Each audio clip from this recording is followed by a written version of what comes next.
الحمد لله وحده والصلاة والسلام على من لا نبي بعده أما بعد فأعوذ بالله من الشيطان الرجيم بسم الله الرحمن الرحيم وما أصابكم من مصيبة فبما كسبت أيديكم ويعفو عن كثير صدق الله مولانا العظيم۔ محترم دوستوں، بزرگوں اور عزیزوں، اللہ رب العزت کا بہت بڑا احسان ہے، کرم ہے کہ اللہ رب العزت نے ہم سب کو جمعہ کی نماز یعنی اپنا ایک فریضہ ادا کرنے کے لیے اپنے گھر میں جمع فرمائے۔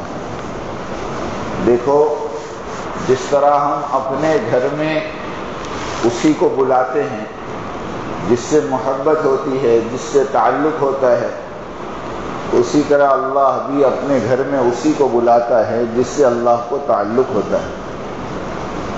اللہ کے سامنے کھڑا ہونا، اللہ کے گھر میں آ جانا، اللہ کا ایک فریضہ ادا کر لینا، یہ میرے دوستو اللہ کی محبت کی علامت ہے۔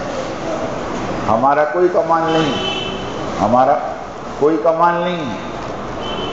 اگر ہمارے بس میں ہوتا، انسانوں کے بس میں ہوتا تو کوئی مسلمان مسجد سے باہر نہ ہوتا۔ اللہ معاف کرے، کئی مسلمان ایسے ہیں بیچارے جن کو جمعہ تک کی توفیق نہیں، حرم کے اندر، مکہ کے اندر ایک ٹیکسی ڈرائیور سے ملاقات ہوئی۔ ہمارے مولانا قصہ سنا رہے تھے کہ میں نے اس سے کہا کہ آپ بڑے خوش نصیب ہو کہ آپ مکہ میں ٹیکسی چلاتے ہو، آپ جب چاہے جب کعبۃ اللہ کی زیارت کر سکتے ہو، آپ جب چاہے جب حرم میں طواف کر سکتے ہو۔ تو اس نے کہا کہ مولوی صاحب 22 سال ہو گئے مجھے یہاں پر ٹیکسی چلاتے ہوئے، لیکن میں کبھی کعبۃ اللہ کے اندر نہیں گیا، میں نے کبھی طواف نہیں کیا، مجھے کیا کرنا، میں تو اپنے کام سے کام رکھنے والا بندہ ہوں۔ کہ جب اللہ محروم کرنے پر آتے ہیں تو مکہ میں رکھ کر کعبۃ اللہ کی زیارت سے محروم کر دیتے ہیں، اور اللہ جب توفیق دینے پر آتے ہیں تو فضائل صدقات میں قصہ لکھا ہے کہ ایک صاحب حج کی طرف جا رہے تھے اور ان کے دونوں پیر نہیں تھے، زمین پر گھسیٹتے ہوئے جا رہے ہیں۔ پوچھا گیا کہاں جا رہے ہو؟ تو کہا حج پڑھنے جا رہا ہوں۔ کہاں سے آ رہے ہو؟ کہا نیشا پور سے آ رہا ہوں۔ کہا کتنے سال ہو گئے گھر سے نکلے ہوئے؟ فرمایا 10 سال سے زیادہ کا عرصہ ہو چکا۔ تو جب اللہ توفیق دیتے ہیں تو بغیر پیر والا بھی اللہ کے گھر کی زیارت، اور جب اللہ توفیق سے محروم کرتے ہیں تو مکہ کا رہواسی کو بھی اور مکہ کے رہنے والے بندے کو بھی اللہ محروم کر دیتے۔ اس لیے اللہ کے واسطے ایک میری نصیحت یاد رکھنا، کبھی بھی کوئی نیک عمل کرتے وقت نگاہ اپنی ذات پر نہیں رکھنا، کبھی بھی کوئی نیک عمل کرتے وقت نگاہ اپنی ذات پر نہیں رکھنا، بلکہ اللہ کی ذات پر رکھ کر نیک کام کیا کرو کہ میرے اللہ نے توفیق دی ہے تو میں یہ نماز پڑھ رہا ہوں، میرے اللہ نے توفیق دی ہے تو میں یہ تلاوت کر رہا ہوں، میرے اللہ نے توفیق دی ہے تو میں اللہ کے راستے میں نکلا ہوں۔ میرا کیا کمال ہے، میرے بس میں کیا ہے، میں تو کچھ نہیں کر سکتا، یہ تو بس اللہ ہی اپنے بندوں کو چلا رہا ہے۔ تو اس سے فائدہ یہ ہوگا، اس سے فائدہ یہ ہوگا کہ ہمارے دلوں کے اندر نیکی کا تکبر پیدا نہیں ہوگا۔ معطا جمی صاحب فرماتے ہیں نیکی کا تکبر مال کے تکبر سے زیادہ خطرناک ہے۔ نیکی کا تکبر، نیکی کا گھمنڈ مال کے گھمنڈ سے زیادہ خطرناک ہے، کہ مال کا گھمنڈ تو زندگی کے کسی نہ کسی موڑ پر جھٹکا پڑنے پر اور دھکا لگنے پر اتر جاتا ہے، لیکن بعض مرتبہ جب آدمی کو نیکی کا نشہ چڑھتا ہے اور اپنے نیک ہونے کا گھمنڈ، بعض مرتبہ اس کو موت تک سمجھ میں نہیں آتا۔ اس لیے اللہ کے واسطے تیسرے کلمے کا آخری ٹکڑا، جو تیسرا کلمہ ہم پڑھتے ہیں نا تسبیح میں، سبحان اللہ والحمد للہ ولا الہ الا اللہ واللہ اکبر ولا حول ولا قوت الا باللہ العلی العظیم. جو یہ آخری ٹکڑا ہے، اس کا مطلب، اس کا ترجمہ، اس کا معنی یہی ہے، نہیں ہے کوئی طاقت اور نہیں ہے کوئی قوت. مطلب گناہوں سے بچنے کی طاقت اور نیک کام کرنے کی قوت خدائے بزرگ و برتر کی توفیق کے بغیر حاصل نہیں ہو سکتی. اگر کسی گناہ سے میں بچ رہا ہوں تو میں نہیں بچ رہا ہوں، میرے اللہ کا احسان ہے کہ وہ اللہ مجھے اس گناہ سے بچا رہا ہے. اور اگر میں کوئی نیک کام کر رہا ہوں تو میں نہیں کر رہا ہوں، بلکہ اللہ مجھے اس کام کے کرنے کی توفیق دے. فضائل اعمال میں حضرت شیخ مولانا زکریا صاحب رحمۃ اللہ علیہ نے فضائل ذکر کے اندر ایک حدیث لکھی ہے. اس حدیث کا مضمون یہ ہے کہ عرش کے سامنے ایک نور کا ستون ہے. جب بندہ لا الہ الا اللہ کہتا ہے تو وہ ستون ہلنے لگتا ہے. اللہ کا ارشاد ہوتا ہے اس کو ٹھہر جا. وہ ستون کہتا ہے میں کیسے ٹھہروں، ابھی تک کلمہ پڑھنے والے کی مغفرت نہیں ہوئی. تو اللہ رب العزت فرماتے ہیں کہ میں نے اس کی مغفرت کر دی تو وہ ستون ٹھہر گیا. یہ تو حدیث کے الفاظ سنا ہے، لیکن اس کے فائدے میں حضرت شیخ نے یہ بات لکھی ہے کہ اللہ جس کی مغفرت کرنا چاہتے ہیں خود ہی اللہ اس کی زبان پر کلمہ جاری کرواتے ہیں اور پھر اس کلمے کو بہانہ بنا کر اس کی مغفرت کرتے ہیں. کیا مطلب؟ کلمہ پڑھوانے والے بھی اللہ اور پھر بہانہ بنا کر مغفرت کرنے والے بھی. بولو کیسا اللہ ہے، کیسا اللہ محبت والا کہ وہی توفیق دے رہے ہیں اور پھر اسی کو بہانہ بنا کر وہی مغفرت بھی کر دیں. تو بہرحال ایک بات تو یہ. دوسری بات جو میں نے آپ کے سامنے قرآن کی آیت پڑھی، وما اصابکم من مصیبت فبما کسبت ایدیکم، اس کا مفہوم اور خلاصہ یہ ہے کہ تم پر جو مصیبتیں آتی ہیں یہ تمہارے ہاتھوں کی کمائی ہے. یعنی آج جتنے حالات دنیا میں آ رہے ہیں وہ چاہے کون سی شکل میں ہو، وہ عذاب ہے، وہ اللہ کی ناراضگی ہے.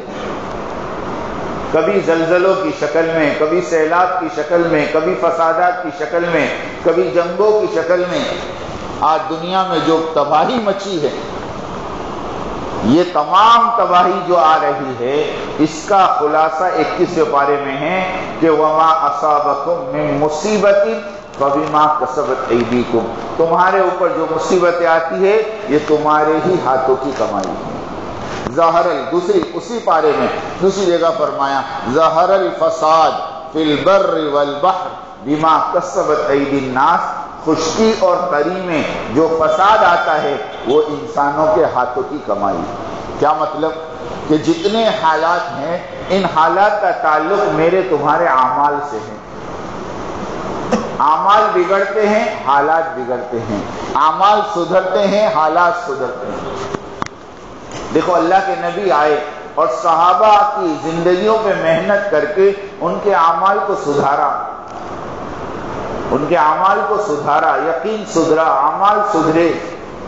تو اللہ پاک نے حالات کو ایسے بدلا کہ سنا یعنی یمن سے ایک عورت تنہا زیور سے لدی ہوئی چلتی ہے اور 3000 کلومیٹر کا سفر کر کے مکہ آتی ہے اور مکے کا طواف کر کے واپس جاتی ہے. اس سے پوچھا گیا راستے میں تم نے لوگوں کو کیسے پایا؟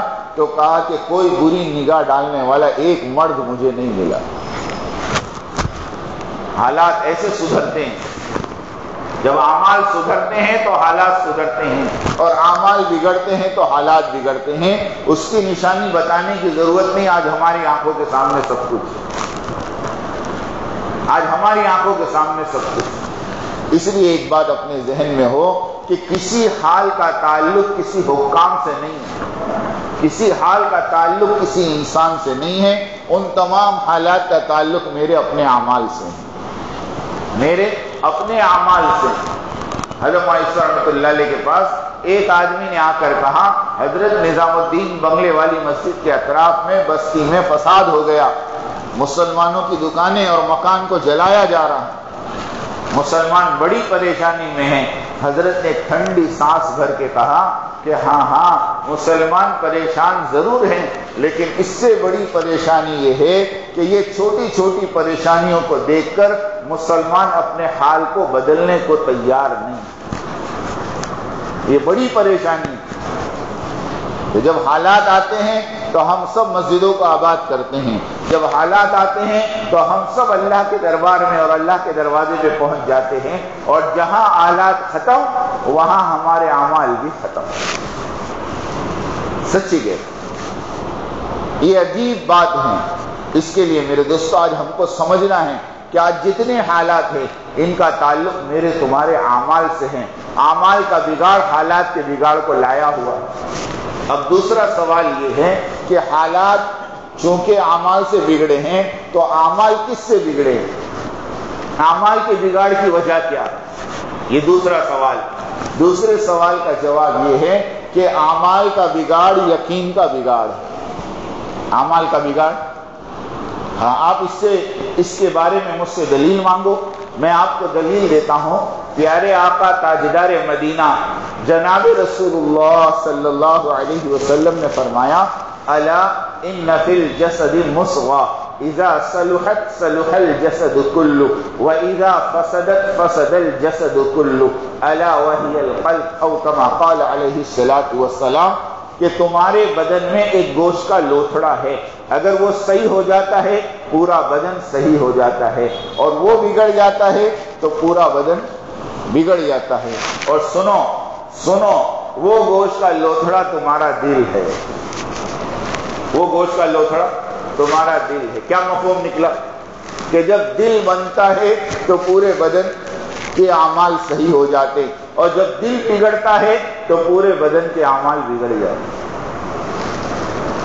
حکیم لقمان علیہ السلام کا نام آپ نے سنا ہوگا، بہت بڑے اپنے زمانے کے اللہ والے اور بہت بڑے حکیم گزرے ہیں۔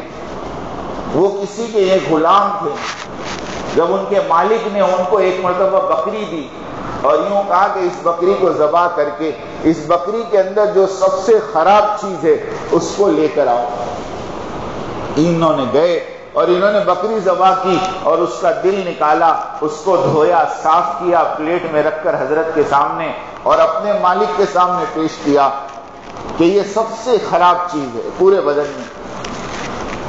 دوسرے دن دوسری بکری دی، کہا آج ذبح کر کے سب سے اچھی چیز لے کر آؤں، تو دوسرے دن بھی حکیم لقمان دل کو صاف کر کے دھو کر پلیٹ میں رکھ کر پہنچے۔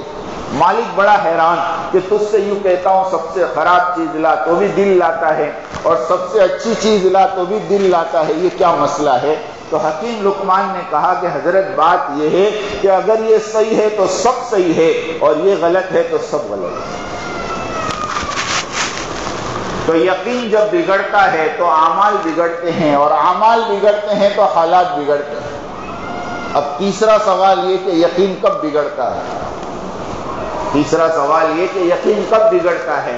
کیا یقین جب بگڑتا ہے جب صحیح یقین کی محنت چھوٹ جاتی ہے؟